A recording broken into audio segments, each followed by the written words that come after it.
அன்பு நெஞ்சங்களுக்கு இனிய இனிய வணக்கங்கள். அரசியல்ல புதிய புதிய திருப்பங்கள் ஏற்பட்டு கொண்டே இருக்கு. அதுல லேட்டஸ்டா பிப்ரவரி 24 இருக்கியா என்னுடைய புரட்சி பயணம் ரிவெஞ்ச் பழி தீர்க்க போறோம் அப்படின்லாம் சபதம் போட்டுக்கிட்டு இருக்காங்க.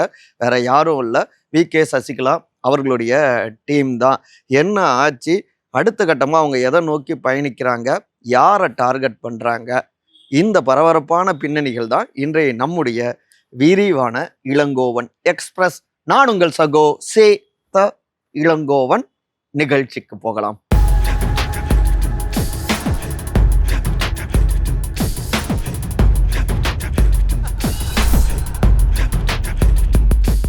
கைவிட்ட நால்வர் பழி தீர்க்க புறப்பட்ட சசிகலா. மீண்டும் போயஸ் கார்டனை சுற்றி பரபரப்பு கிளம்பி இருக்குங்க. திருமதி வி.கே. சசிகலா தங்களுடைய அதிதீவிரமான ஆதரவாளர்களை பிப்ரவரி 10 சந்திக்க தொடங்கியிருக்காங்க. பெண்கள், ஆண்கள் அப்படின்னு பலரும் சந்திச்சுக்கிட்டு இருக்காங்க. பெரும்பாலானவங்க அமமுகவினராக இருக்காங்க அப்படின்னு அவங்களுடைய டீம் தெரிவிக்கிறாங்க. ஏன் இந்த திடீர் சந்திப்பு, இதுக்கு பின்னாடி இருக்கக்கூடிய அரசியல் கணக்குகள் என்ன? வி.கே.எஸ் உடைய டீம் கிட்ட பேச்சு கொடுத்தங்க. எங்களுடைய சின்னம்மாவை பொறுத்த வரைக்கும் ஒருங்கிணைந்த அதிமுக, வலிமையான அதிமுக அப்படிங்கிறதான் தொடர்ந்து வலியுறுத்திட்டு இருந்தாங்க. அது என்ன காரணம் அப்படின்னா, கோடிக்கணக்கான அதிமுக தொண்டர்களுடைய விருப்பம் அதுவாக தான் இருந்தது. அதிமுக ஒருங்கிணைஞ்ச தீய சக்தி திமுகவை தோற்கடிச்சிடலாம் அப்படிங்கிறது தான். அதனால அவங்களும் பல ஆண்டுகளாக வெயிட் பண்ணாங்க, பல முயற்சிகளையும் எடுத்தாங்க. முக்கியமா பார்த்தோம்னா 6 மாஜி அமைச்சர்கள், அதாவது 7 பேர், ஒருத்தர் இப்ப எங்க இருக்காருன்னு தெரியும், 6 மாஜி அமைச்சர்கள் அவங்களும் தொடர்ந்து பேசிக்கிட்டே இருந்தாங்க. இன்னொரு பக்கம் அங்க மேலிடம் டெல்லி என்டிஏ அவங்களும் சில முயற்சிகளை அவங்க ரூட்லயும் எடுத்தாங்க. தொடக்கத்துல வெயிட் பண்ணுங்க அப்படின்னு அவங்களும் சொல்லிட்டு இருந்தாங்க. பல ரூட்டுகள் முயற்சி செஞ்சோம், ஆனா அந்த சைட்ல இருந்து பாசிட்டிவான இது வரல. முக்கியமா முன்னாள் முதலமைச்சரான திரு எடப்பாடி பழனிசாமி அவரு சசிகலா அம்மா அதிமுக வரதை கொஞ்சம் கூட விரும்பல அப்படிங்கிறாங்க. இந்த 6 மாஜிக்களும் சமீபத்துல தொடர்புக்கு வந்தாங்க. ஏன்னா தேர்தல் நெருங்கி இருக்கு, இன்னமும் காலதாமதம் பண்ணக்கூடாது அப்படின்னு எங்க சைட்ல இருந்தும் சிலர் பேசினாங்க. அந்த நேரத்துல 6 மாஜிக்களும் தகவலை அனுப்பிச்சாங்க. சாரிம்மா, நாங்கள் எவ்வளோ முயற்சி செஞ்சோம், ஆனால் அவருக்கு எங்கள் பொதுச் செயலாளர் திரு எடப்பாடி அவருக்கு நெருக்கமாக இருக்கக்கூடிய அவருடைய ஊர்க்காரரு அவரு நீங்கள் வரதை பெருசாக விரும்பலை, வந்தால் அந்த தலைமைத்துவத்துக்கு பிரச்சனை வருமோ அப்படின்னு யோசிக்கிறாங்க. அதனால தான் இதுதான் விஷயமா இருக்குது. எங்களாலையும் கட்சியெல்லாம் பிரேக் பண்ணிட்டு தனியாக வர முடியாது, மன்னிச்சுக்கோங்க அப்படின்னு அவங்களும் ரொம்பவே வருத்தத்தோட இதை தெரிவிச்சிருந்தாங்க. இது ஒரு பெரிய அப்செட்டாக மாறினது. ரெண்டாவது, டெல்லி மூலமாகவும் சில முயற்சிகள் தொடர்ந்தது. அவங்களும் ஃபர்ஸ்ட்ல வெயிட் பண்ணுங்க, எல்லோரும் ஒருங்கிணைஞ்சு திமுகவை தோற்கடிக்கலாம் அப்படின்னு சொல்லிட்டு இருந்தாங்க. அவங்களும் இங்கே ஏடிஎம்கே சைடில் பேசிட்டு தான் இருந்தாங்க. ஆனால் எடப்பாடி அவர்களை பொறுத்த வரைக்கும் உங்களுடைய கட்சியே ஒருத்தர் டேக் ஓவர் பண்ணணும்னு நினைச்சாங்கன்னா நீங்க அக்செப்ட் பண்ணுவீங்களா? கூட்டணி வச்சுக்கிறது இதெல்லாம் வேற விஷயம். ஆனா உள்ளுக்குள்ளார அதனால சிக்கல்கள் வருமோன்னு ஒரு டவுட் இருந்தா அக்செப்ட் பண்ணிப்பீங்களா? அதனால இதுல பெருசா தலையிட வேணாம், வெற்றியை நான் உறுதிப்படுத்துறேன் அப்படின்னு அதையே அவர் தெரிவிச்சிருக்காரு. அப்புறம் டெல்லியும் இங்க அடுத்த கட்டமாக வேலைகளையும் ஈடுபட தொடங்கிட்டாங்க. ஸோ இந்த இடத்துலயும் ஒரு சின்ன அப்செட் ஆகிடுச்சு. மூணாவதா பார்த்தோம்னா, முதல்ல ஆதரவாக ஆதரவு கடிதம்லாம் கொடுக்க சொல்லுங்க, நாங்கள் ஆதரிக்கிறோம் அப்படின்னு அவங்கள பேச சொல்லுங்க, அதுக்கப்புறம் பின்னாடி பார்த்துக்கலாம் அப்படின்னு ஒரு 2 தரப்புக்கும் நெருக்கமான ஒரு தொழிலதிபர் மூலமாக இந்த பேச்சுவார்த்தை நடந்துட்டு இருந்துச்சு. அதாவது டெல்லிக்கு போய் இந்த தகவல் இங்கே இதுக்கு எம்ஜிஆர் மாளிகைக்கும் போயிட்டு இருந்தது. இப்படி எடப்பாடி சைட்ல இருந்து சொன்னதை பெருசா இங்க வி.கே.எஸ் சைடு அவங்க விரும்பல. இதுவும் அவங்கள சீன மாதிரி ஆயிடுச்சு. இதுல 4வது விஷயம்தான் அவங்கள ரொம்பவே உடைச்சதா இருந்தது.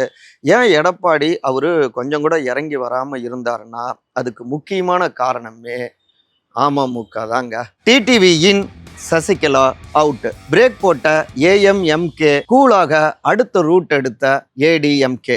அதிமுகவுடைய பொதுச் செயலாளர் திரு எடப்பாடி பழனிசாமி அவரை பொறுத்த வரைக்கும் திருமதி வி.கே. சசிகலா அவங்க கிட்ட ஒரு நெகட்டிவ் இம்பேக்ட்லாம் கிடையாது. சமீப காலமாகவே பாசிட்டிவாக தான் அவங்க பார்த்தாங்க. தேர்தல் நெருங்குறப்ப ஒரு ஆதரவு இருந்தால் நல்லதுன்னு தான் நினைச்சாரு. ஆனால் இங்கே எங்கே பிரேக் ஆனிச்சுன்னா, பிரேக் போட்டதே யார் அப்படின்னா அமமுகவுடைய பொதுச் செயலாளரான திரு டிடிவி தினகரன். தொடக்கத்துல பழனிசாமி சிஎம் வேட்பாளராக இருந்தால் நாங்கள் அந்த கூட்டணி ஏற்றுக்க மாட்டோம் அப்படின்லாம் என்டிஏல அவருக்கு எதிராக கம்பு சுத்திட்டு இருந்தாரு. ஆனால் திடீர்னு அப்படியே யூ டர்ன் போட்டு ஏடிஎம்கே என்டிஏ கூட்டணியும் இணைந்து விட்டது அமமுக.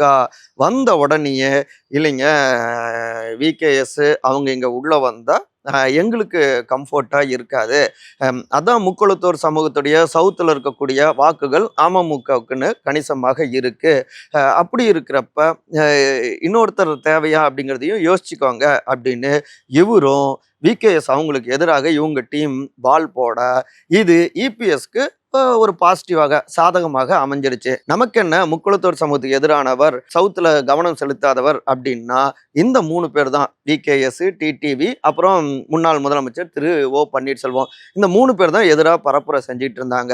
இப்ப அவங்கள ஒருத்தங்களே நம்ம கூட்டணியில் இணையிறப்ப இது பாசிட்டிவா மாறிடும் அப்படின்னு எடப்பாடியும் கருத தொடங்கினாரு.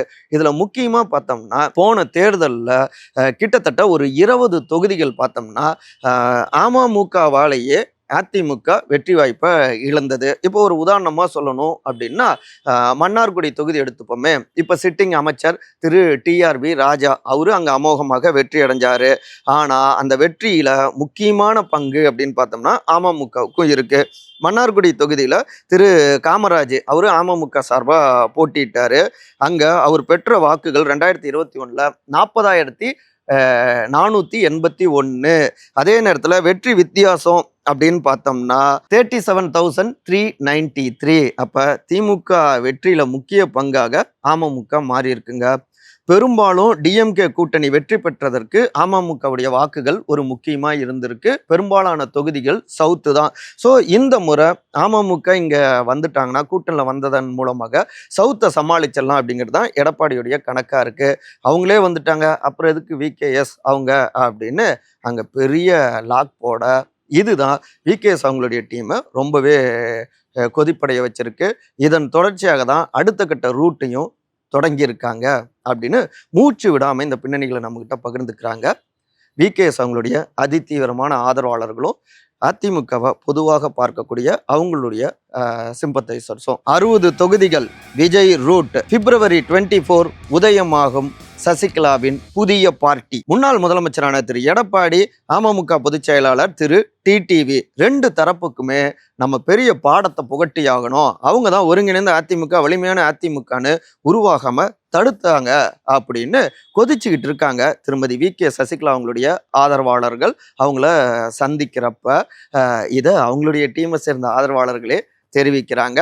சரி, அப்ப அடுத்த கட்ட பயணம் என்ன அப்படின்னு பார்த்தோம்னா வேற என்ன, புதிதாக ஒரு கட்சியை தொடங்க போறாங்க அப்படிங்கிறாங்க அவங்களுடைய ஆதரவாளர்கள் தான். இப்போதான் அவங்களுடைய சகோதரர் திரு திவாகரன் தன்னுடைய அண்ணா திராவிடர் கழகம் அந்த பார்ட்டியை இவங்களோட இணைச்சாங்களே அப்படின்னு சொன்னா, இல்லை இப்போ புதுசாக, அதாவது புரட்சி தலைவி அம்மா ஜெயலலிதா அவர்கள் அவங்களுடைய பெயர்ல இல்லை அவங்கள சம்மந்தப்படுத்தின மாதிரி பார்ட்டியுடைய பெயர் இருக்கும்.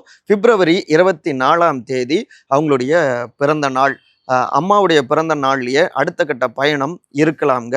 இன்னும் சொல்ல போனா தமிழ்நாட்டுடைய மைய பகுதி, அது மட்டும் இல்லாம சங்கம் வைத்து நம்முடைய தமிழை வளர்த்த எல்லோருக்குமான ஒரு மதுரை மண்ணில இருந்து இந்த பயணம் இருக்கலாம். அங்கிருந்து சூறாவளி பரப்புரை தொடங்கிடுவாங்க அப்படிங்கிறாங்க விகேஎஸ் அவங்களுடைய அதிதீவிரமான ஆதரவாளர்கள். முக்கியமா பார்த்தோம்னா சவுத்து, டெல்டா இந்த மண்டலங்கள்ல இருந்து மட்டுமே கிட்டத்தட்ட ஒரு 50-60 தொகுதிகளை பட்டியலிட்டு அங்க தீவிரமாக களமாடுவது. இப்ப அமமுக சேர்ந்ததால சவுத்துல பாசிட்டிவ்னு எடப்பாடி நினைக்கிறாரு இல்லையா. போன முறை ஒரு 20 தொகுதி அப்படிதான் பறிப்போனுச்சு, இப்ப காப்பாத்திடலாம்னு நினைக்கிறாரு இல்லையா. அதே போலவே நாங்க இந்த முறை அவருக்கு பாடம் புகட்டுவோம், பயங்கரமான பதிலடியை கொடுப்போம். எப்படின்னா இப்ப டெல்டாவில் 15 தொகுதிகளை திமுக கூட்டணி வெற்றி அடைஞ்சது. போன தேர்தலில் வெறும் 3 மட்டும்தான் அதிமுக வெற்றி அடைஞ்சது. அது மட்டும் இல்லாம மத்திய மண்டலத்துல மட்டுமே 22 தொகுதிகளை திமுக கூட்டணியும் வெறும் 4 தொகுதிகளை மட்டும்தான் அதிமுக கூட்டணியும் போன முறை வெற்றி பெற்றாங்க. நூலிலையில வெற்றி வாய்ப்பை இழந்திருக்காங்க. இப்போ உதாரணமா சொல்லணும்னா இங்க தியாகராய நகர் தொகுதி எடுத்துப்போமே, வெறும் 137 வாக்குகள் வித்தியாசத்துல தான் இங்க திமுக வெற்றி அடைஞ்சது. திரு சத்யா அதிமுகல தோல்வியும் சந்திச்சாரு. வெறும் 1000 வாக்குகளுக்கு குறைவாக போன முறை 8 தொகுதிகளில் அதிமுக தோல்வியை சந்திச்சிருக்கு. அதுல 3 தொகுதிகளில் வெறும் 500 வாக்குகளுக்கு குறைவாக தோல்வியை சந்திச்சிருக்காங்க. அப்ப ஒவ்வொரு ஓட்டும் ரொம்பவே முக்கியம். இந்த 50-60 தொகுதிகள்லையும் இறங்கி எடப்பாடி அவரை டார்கெட் பண்ணி அடிச்சா வெற்றி வாய்ப்பு. அதாவது இங்க தேர்தல் சிஸ்டத்துல 51-49 ஓட்டுகளை வாங்கியிருக்காரு, ஆதரவை பெற்றிருக்காருங்கிறது முக்கியம் இல்லை. 51 அந்த 2 இது இவங்க அதிகம். ஸோ மெஜாரிட்டி தான் தீர்மானிக்கும். நீங்க என்னதான் அதிக வாக்குகள் பெற்றாலும் ஒவ்வொரு எம்எல்ஏவும் முக்கியம். அப்பதான் பெரும்பான்மையை பெற்று ஆட்சியை பிடிக்க முடியும். அந்த கனவை நாங்க வேட்டு வைக்க போறோம். அந்த கனவுக்கு பொறுத்திருந்து பாருங்க. இது தொண்டர்களுடைய எதிர்பார்ப்பு தான். வலிமையான அதிமுகவால தான் சிறந்த எதிர்காலத்தை உருவாக்க முடியும். இந்த 2 பேருக்குமே அந்த பாடத்தை நாங்க புகட்டுவோம் அப்படின்னு கொட்டி தீக்கிறாங்க விகேஎஸ் உடைய அதிதீவிரமான ஆதரவாளர்கள். சரிங்க, அப்ப எந்த ரூட்ல பயணிப்பீங்க, யாருங்க கூட்டணி உங்களோட அப்படின்னா, இங்க திரு கேஏஎஸ் முன்னாள் அமைச்சர் திரு கேஏ செங்கோட்டையன் அவருடைய ரூட்ல தாவேக்கா சைட்ல திரு விஜய் அவங்க டீம் கிட்டையும் பேசிக்கிட்டு இருக்கோம். எங்களுக்கு தோதாக இருக்கக்கூடிய வலிமையாக இருக்கக்கூடிய ஒரு 20-30 தொகுதிகளில் பட்டியலையும் அங்க கொடுத்துருக்கோம். மோஸ்ட்லி பாசிட்டிவான சிக்னல்ஸ் வந்துடும், கூட்டணி அமைஞ்சிரும் அப்படிங்கிற ஒரு நம்பிக்கையும் இருக்கு அப்படின்னு தெரிவிக்கிறாங்க விகேஎஸ் அவங்களுடைய ஆதரவாளர்கள். இதுதான் ஸ்டேட்டஸா இருக்குங்க. பார்ப்போம் என்னென்ன நடக்குது அப்படின்னு. அரசியல்ல யார் வேண்டுமானாலும் மாற்றத்தை உருவாக்கலாம் அப்படின்னு நம்பிக்கையா பயணிக்கலாம். ஏன்னா மாற்றம் ஒன்றே மாறாதது அப்படின்னு காரல் மார்க்ஸும் தெரிவிச்சிருக்காரு இல்லையா? ஸோ அந்த நம்பிக்கையோடு வராங்க. ஆனா யாரால் மாற்றம் வரணும் அப்படின்னு முடிவெடுக்கக்கூடிய அந்த அதிகாரம் மக்கள் கிட்ட இருக்கு. நம்ம எல்லாத்தோட அவங்க தான் டாப்பு. அவங்க என்ன முடிவெடுக்கிறாங்க அப்படிங்கிறத பொறுத்திருந்து பார்ப்போம். மற்றபடி இதே போன்ற அரசியல் சார்ந்த காணொளிகளை காண நம்முடைய உங்கள் சகோ சேத்தா இளங்கோவன் சேனலை சப்ஸ்கிரைப் பண்ணுங்க, நிறைய பேருக்கு ஷேர் பண்ணுங்க. ஒவ்வொரு கமெண்ட்டும் எனக்கு ரொம்ப முக்கியம். அதனால கருத்துரை பகுதியில் உங்களுடைய கருத்துக்களை பதிவு செய்யுங்க. உங்களுடைய விமர்சனங்களும் வழிகாட்டல்களும் ஆதரவும் தான் என்ன அடுத்த கட்டத்துக்கு நகர்த்திட்டு போவோம். நம்பிக்கையோடு அனைவரும் அன்பால் ஒருங்கிணைந்திருப்போம். நன்றி, வணக்கம்.